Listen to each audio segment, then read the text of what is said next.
नमस्कार and welcome to world affairs. आतंकी संगठन हमास के चीफ याह्या सिनवार को मार गिराया है। इजराइल ने अभी ट्वीट करके इसकी कंफर्मेशन दी है।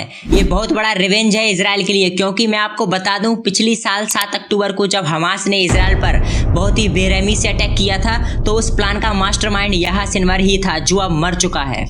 दरअसल सिनवार अपने कुछ क्लोज लोगों के साथ गाजा में बनी हुई एक टनल के अंदर छुपा हुआ था।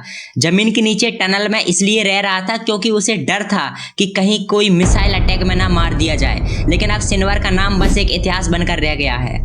इजराइल धीरे धीरे सभी शांति दूतों को शांति दे रहा है।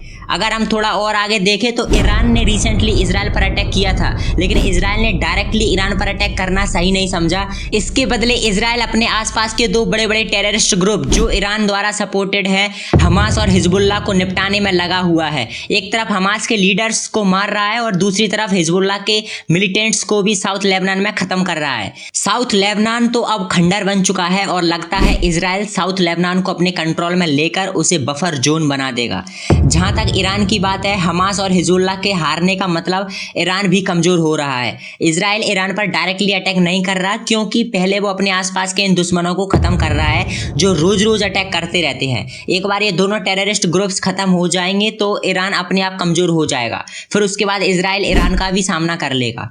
आज जो हमें दिख रहा है वो ये है कि इजराइल मिडिल ईस्ट में एक उभरती हुई नई पावर बन रहा है। आपको क्या लगता है, क्या एक बार फिर कई देशों का नक्शों में बदलाव होने वाला है? आपका क्या मानना है इस बारे में? कमेंट करके जरूर बताएं। आइए देखते हैं याह्या सिनवार की डेथ का इंटरनेशनल क्या रिएक्शन रहा है। यूएस प्रेसिडेंट जो बाइडेन ने बोला है कि after the death of Sinwar अब गाजा का रास्ता खाली है। ये एक इंसान था जिसकी वजह से आगे नहीं बढ़ पा रहे थे, लेकिन now this obstacle is no more, but अभी भी बहुत कुछ करना बाकी है। फ्रेंच प्रेसिडेंट मैक्रोन ने बोला है Yahya Sinwar was mastermind of 7 October war.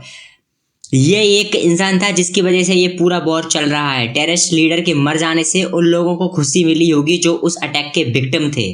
और बोला है कि टेररिस्ट लोगों ने जो भी लोगों को गाजा में हॉस्टेज बनाकर रखा था उन्हें जल्दी ही रिलीज किया जाए। ग्लोबली सभी लोगों ने बताया है कि ही वाज मास्टरमाइंड और वही रीजन था कि ये सब वॉर चल रहा है।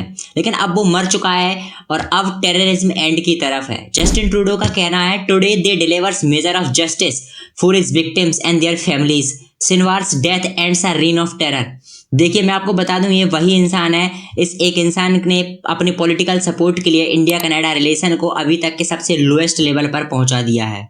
देखिए, इनके खुद के देश में खालिस्तानी सेपरेटिस्ट लीडर जो भारत के लिए टेररिस्ट की तरह काम कर रहे हैं, आए दिन पन्नू जैसे लीडर भारत को धमकी देते रहते हैं और ये भाई साहब उन्हें फ्रीडम ऑफ स्पीच का नाम देकर भारत पर ही आरोप लगाते जा रहे हैं कि लॉरेंस बिश्नोई गैंग का यूज कर रही है इंडियन गवर्नमेंट। लेकिन देखिए, ये अपने आप में एक बहुत बड़ा टॉपिक है। अगर आप चाहते हैं इंडिया कनाडा टेंशन पर एक डिटेल्ड वीडियो, तो कमेंट में मुझे बताएं, मैं इसके लिए एक डिटेल्ड अपडेट वीडियो ले आऊंगा। और ये रहा आपका आज का question, what is the capital of Lebanon? ये रहे आपके ऑप्शंस। जो भी सही आंसर देगा मैं उसे हार्ट दे दूंगा, जिससे आपको पता चले कि सही आंसर क्या है। ईरान, इजराइल और ऐसी वर्ल्ड अफेयर्स की वीडियोस के लिए चैनल सब्सक्राइब करें। धन्यवाद।